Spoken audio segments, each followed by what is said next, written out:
Genesis 39. After Joseph had been taken to Egypt by the Ishmaelites, Potiphar, an Egyptian, one of Pharaoh's officials and the manager of his household, bought him from them.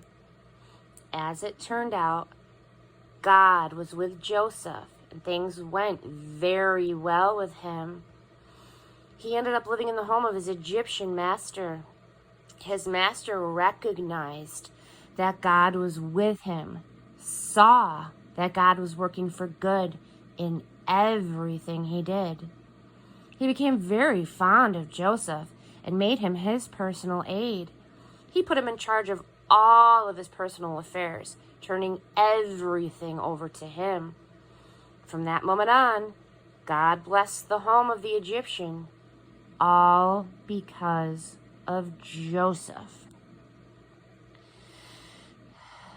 The blessing of God spread over everything he owned, at home and in the fields. And all Potiphar had to concern himself with was eating 3 meals a day. Joseph was a strikingly handsome man. As time went on, his master's wife became infatuated with Joseph, and one day said, "Sleep with me." He wouldn't do it. He said to his master's wife, "Look, with me here, my master doesn't give a second thought to anything that goes on here. He's put me in charge of everything that he owns. He treats me as an equal. The only thing that he hasn't turned over to me is you. I mean, you're his wife, after all. How could I violate his trust and sin against God?" But she pestered him day after day after day. But he stood his ground. He refused to go to bed with her. On one of these days, he came to the house to do his work, and none of the household servants happened to be there. She grabbed him by his cloak, saying, "Sleep with me." He left his coat in her hand, and he ran out of the house. When she realized that he had left his coat in her hand and run outside, she called to her house servants, "Look, this Hebrew shows up, and before you know it, he's trying to seduce us. He tried to make love to me, but I yelled as loud as I could.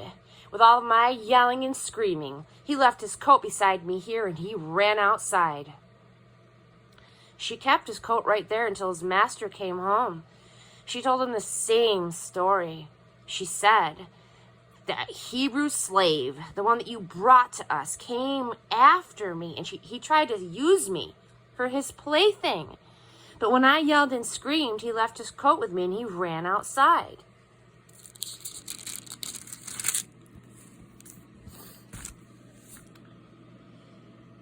When his master heard his wife's story, telling him, "These are the things that your slave did to me," he was furious. Joseph's master took him and threw him into the jail where the king's prisoners were locked up. But there in jail, God was still with Joseph. He reached out in kindness to him.